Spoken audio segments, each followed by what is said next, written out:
إن الحمد لله نحمده ونستعينه ونستغفره ونعوذ بالله من شرور أنفسنا ومن سيئات أعمالنا من يهدي الله فلا مضل له ومن يضلل فلا هادي له وأشهد أن لا إله إلا الله وحده لا شريك له وأشهد أن محمدا عبده ورسوله صلوات الله وسلامه عليه يا أيها الذين آمنوا اتقوا الله حق تقاته ولا تموتن إلا وأنتم مسلمون يا أيها الناس اتقوا ربكم الذي خلقكم من نفس واحدة وخلق منها زوجها وبث منهما رجالا كثيرا ونساء واتقوا الله الذي تساءلون به والأرحام إن الله كان عليكم رقيبا يا أيها الذين آمنوا اتقوا الله وقولوا قولا سديدا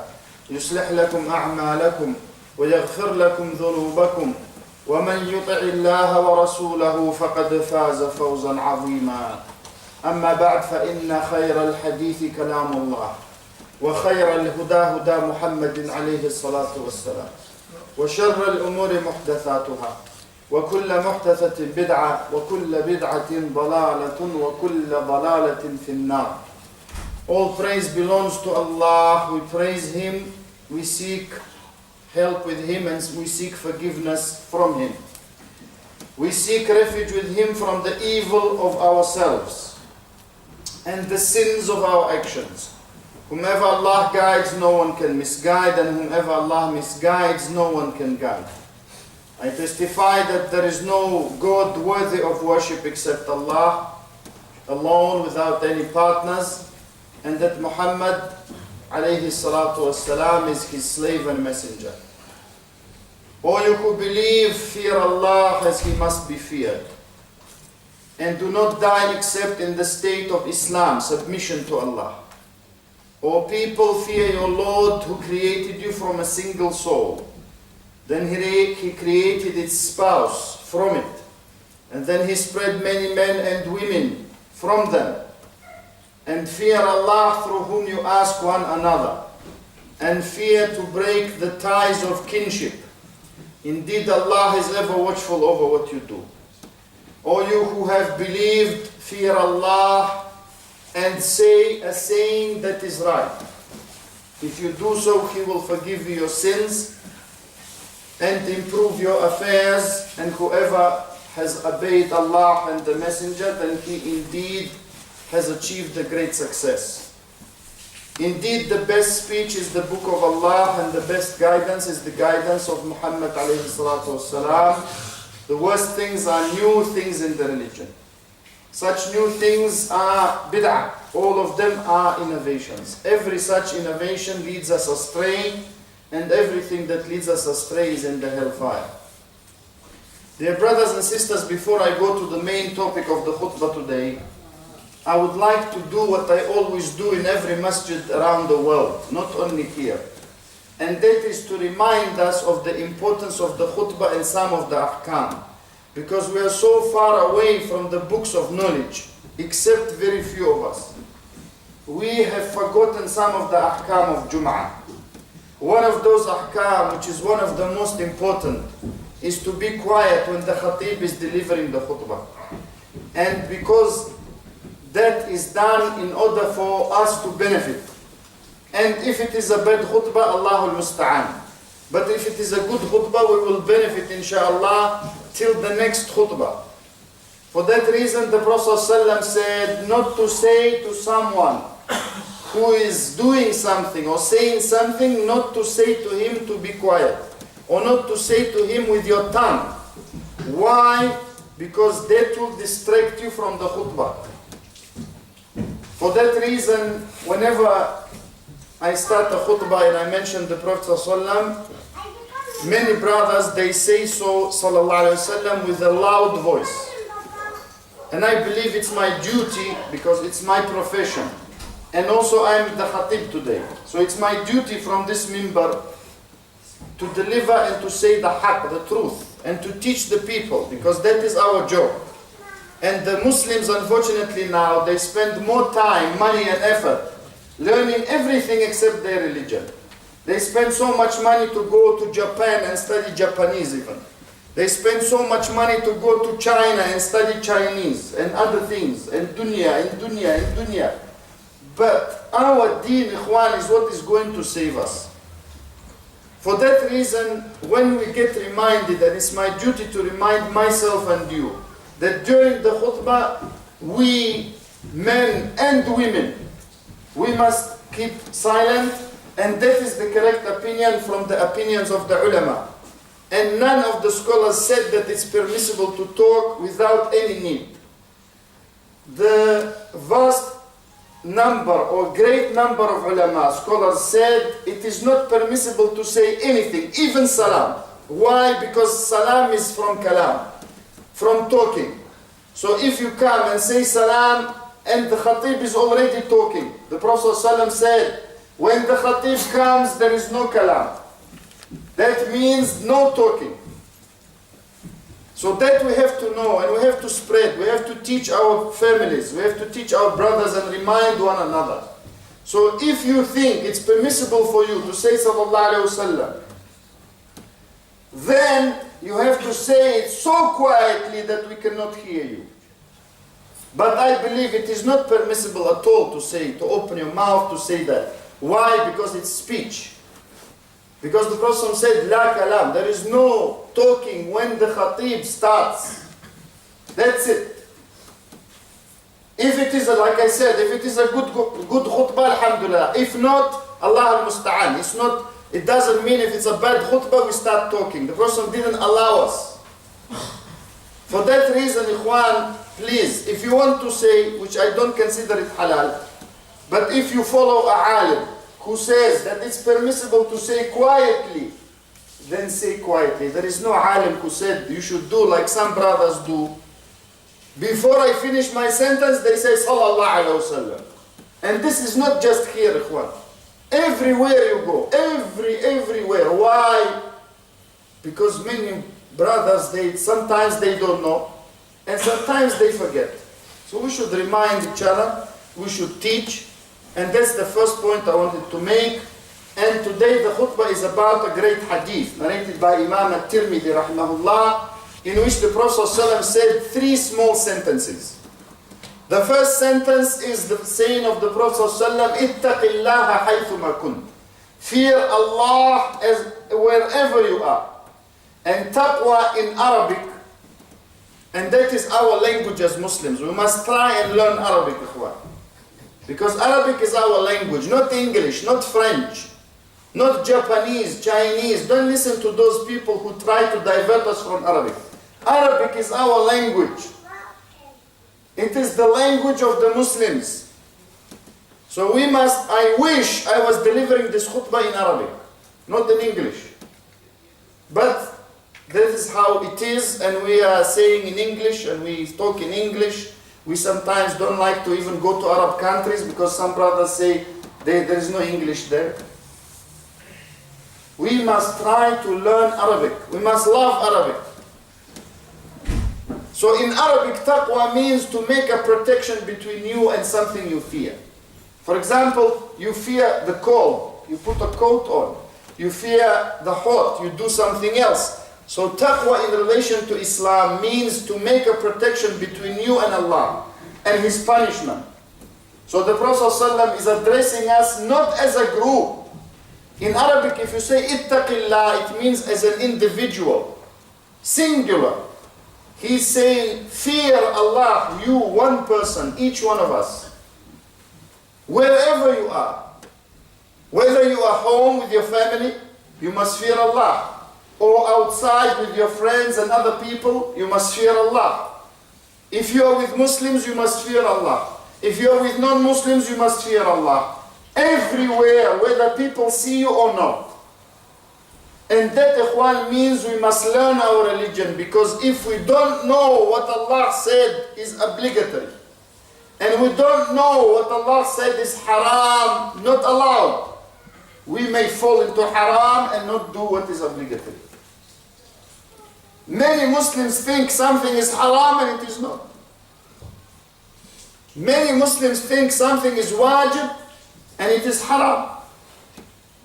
So this order from the Prophet ﷺ means we must learn.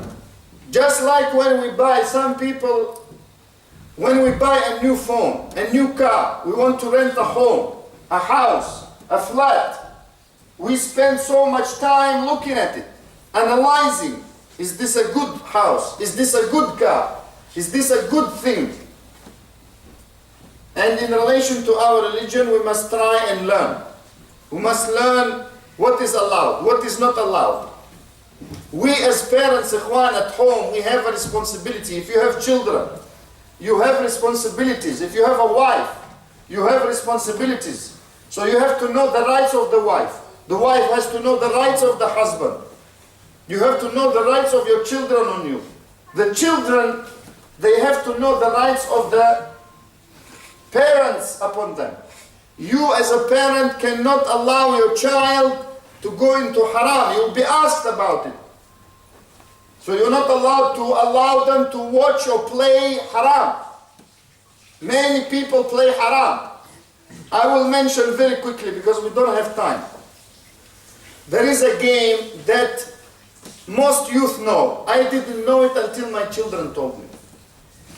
There is a game that propagates being a criminal, ikhwan. Not one, many games, but I will single this one out.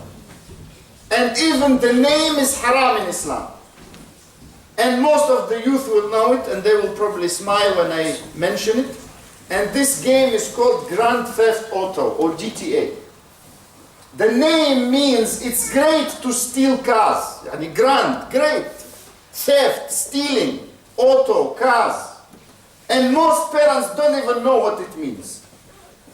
That game teaches, as far as I've been told, teaches people, the youth especially, to steal, to hit people, innocent people, to run away from the police, to do all sorts of things that is haram, ikhwan. We have to assume responsibility. So we have to fear Allah. We can't just pretend to be nice in the masjid and then go home and our house is haram. Home is the most important thing. Home is the reflection of what you do and what you believe. So the masjid is a reflection of what goes on in the home. Not the other way around. Because masjid is you come maybe maximum 5 times a day. Maximum. But at home, you all the time, you go there, you sleep there, you spend time. Especially our sisters, they need help. They cannot manage our children. You as a father, you need to assume responsibility. So do not run away from this responsibility, because either you make that responsibility count now, or Allah will take you to account. Another responsibility we have is in how we portray Islam. Many Muslims, they make people run away from Islam because they don't know Islam. They don't know what is obligatory, wajib. They don't know what is haram, not allowed to say, to do. And they make people, even Muslims, run away from Islam. And non-Muslims run away from Islam. We must fear Allah wherever we are. When fitna happens, ikhwan, when trials, problems happen, they sort out the men from the boys. I don't mean by age, I mean by ilm and amal. Some people may be very old, but they are boys, they are not mature in their behavior.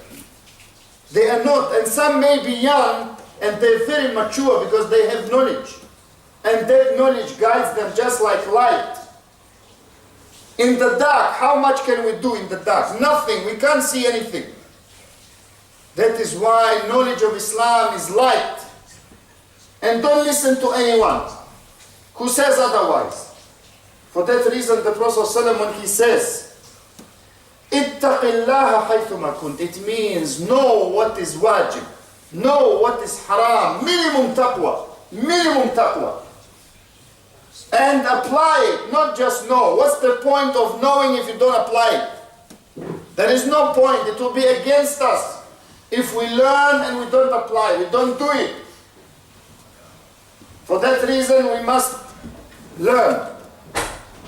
So instead of spending so many hours a day on the internet,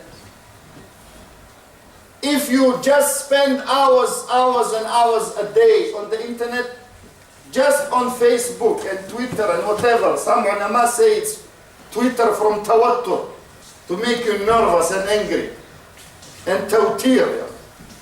They joke, but there is some truth in it. Why? Because everyone talks, and we are supposed to listen to them. Ikhwan, please come forward. Jazakumullah khairan.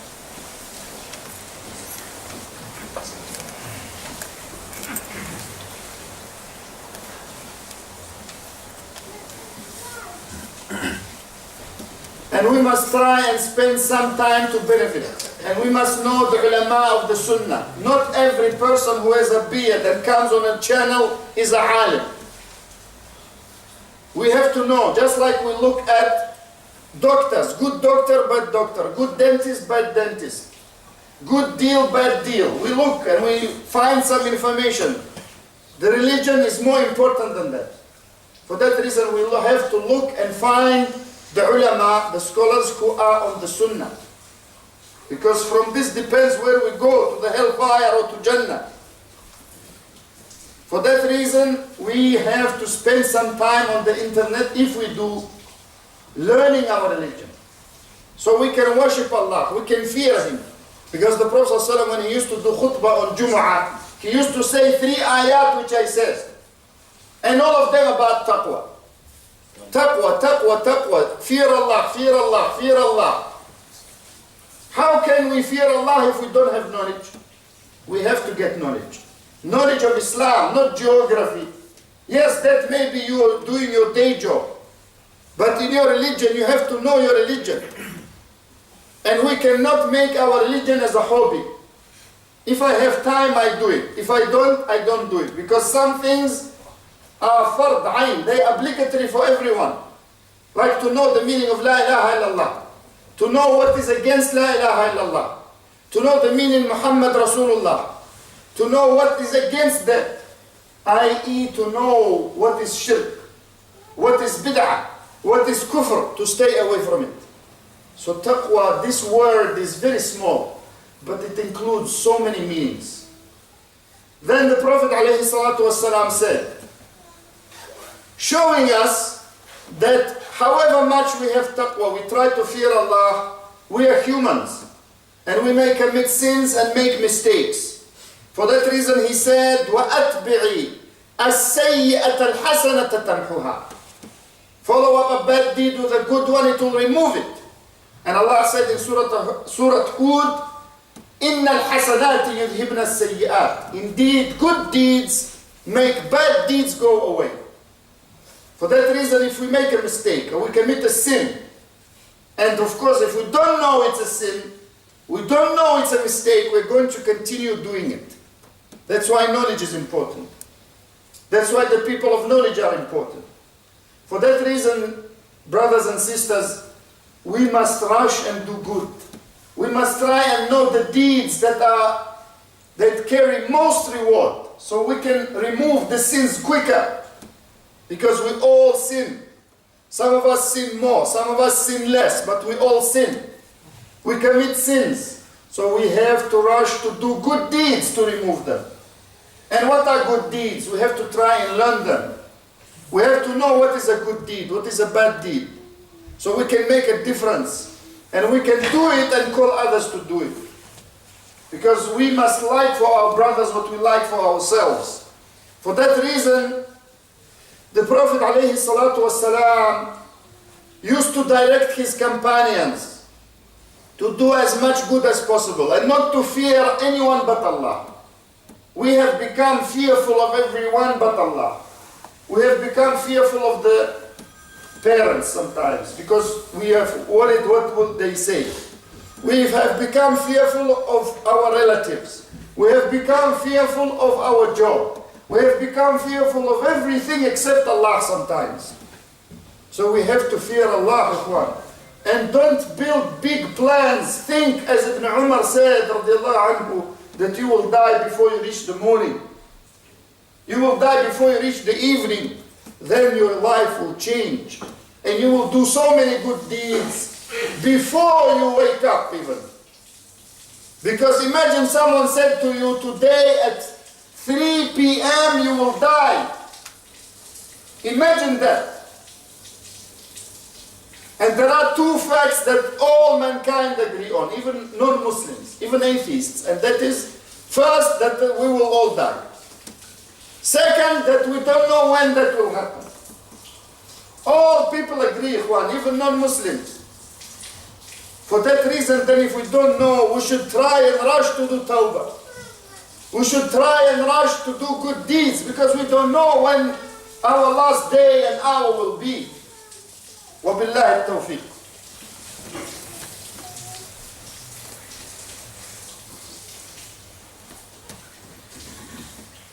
Dear brothers and sisters, lastly but not least, as they say, the Prophet ﷺ mentioned good manners. And he said, وَخَالِقِ النَّاسِ بِخُلُقٍ حَسَنٍ. That means, and behave towards people in a good way, with good manners. And we must learn those good manners. What is good manners? Sometimes people laugh at Islam and they think it's good manners to join them. I've seen myself with my eyes. I've seen Muslims who laugh at Islam with non-Muslims and they say it's good manners. We have to be good to them. But that's not good manners to laugh at your own religion. So we have to learn what are good manners. What are the bad manners that we must avoid? And we should, Ikhwan, have love of books. Love of books. Love of Islamic books. Love of good books. Love of the Quran. Love of the Sunnah. Love of Hadith. Love of the Sahaba radiallahu anhum. Love of the good people, not of the bad people. Some people, if you analyze yourselves, we have to analyze ourselves. Whom do we love more? Football players or the scholars of Islam? We have to analyze. Some people spend their time following football. I've seen a brother, he has a car near where I live. His car is covered in all football. I will not mention the club he supports, even though it says outside. And we have to understand we are Muslims. We have to look at good people. We have to have good manners. To have a beard doesn't mean you have achieved. Beard is obligatory for men, Ikhwan. And I'm not shy to say it. Don't be offended, those of you who don't have a beard. You should have a beard. Beards are obligatory for men. Hijab is obligatory for women. But that is not the end of it. It is only the beginning. Imagine if you haven't even reached the beginning. What are you going to do? Subhanallah. Because we as people who teach, we have a responsibility to teach. We cannot follow what people like, just like Christians and Jews did. Look now, Christians allow gays. That's what it leads to if you follow people. They allow music, they allow pork and wine. All of it is not allowed in the Bible. So we as Muslims, Ikhwan, we can't follow people. We have to follow what Allah said.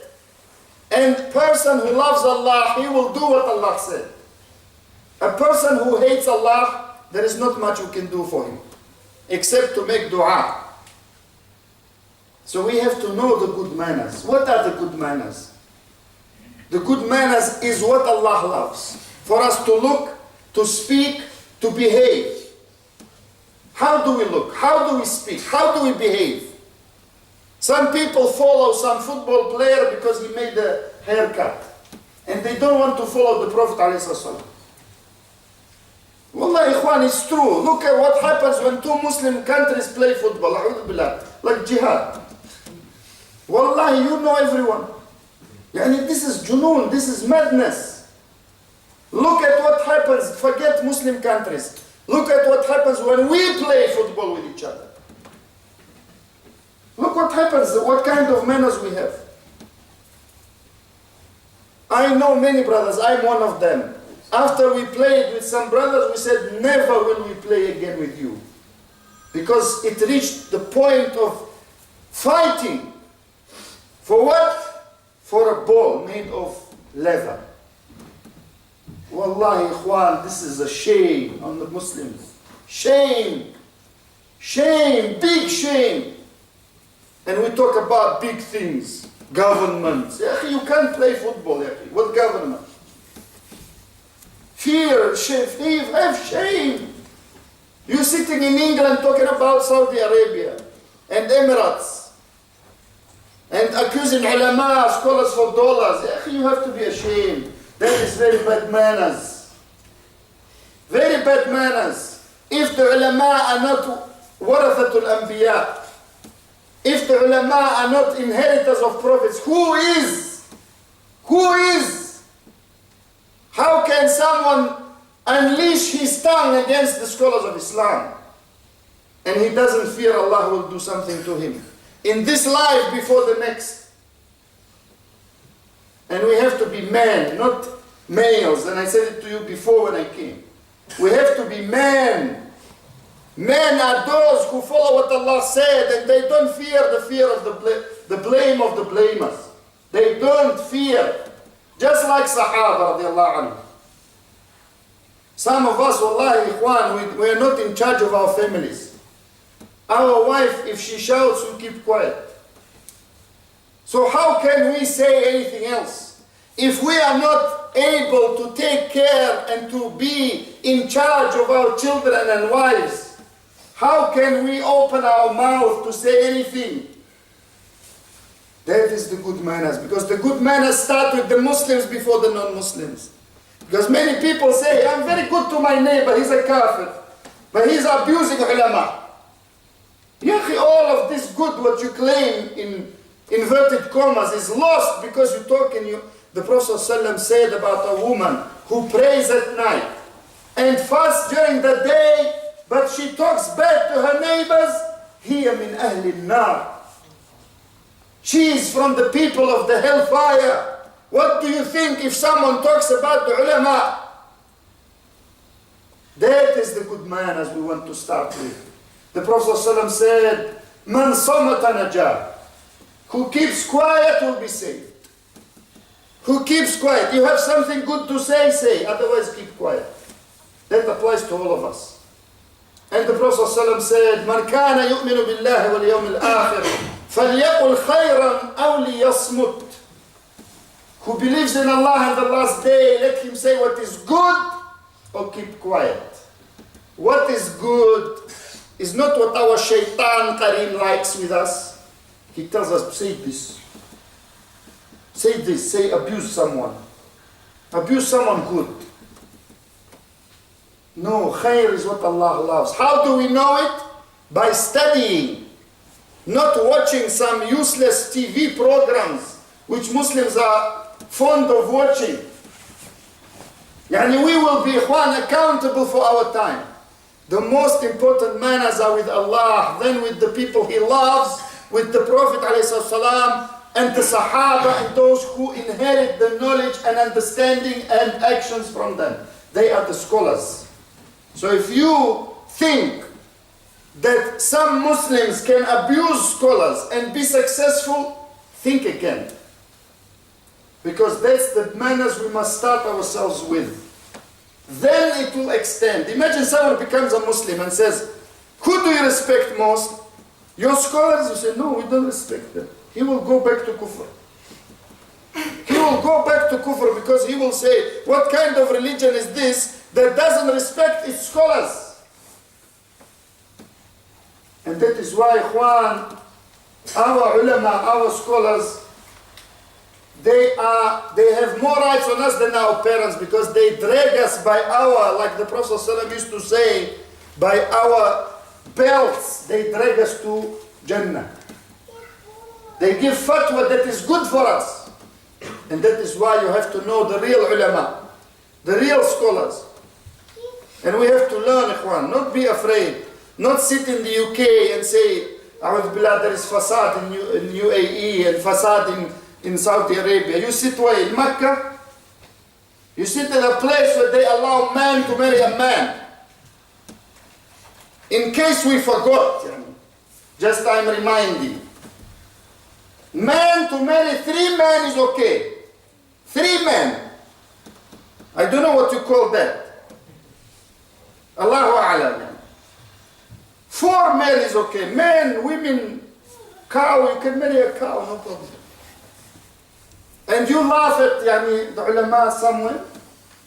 We have to look at ourselves. Wallahi, we have to look at ourselves and we have to fear Allah. We have to do tawbah every day. We have to be good, have good manners. And we have to start, we have to know the priority. What are good manners? May Allah alleviate the hardship of Muslims everywhere by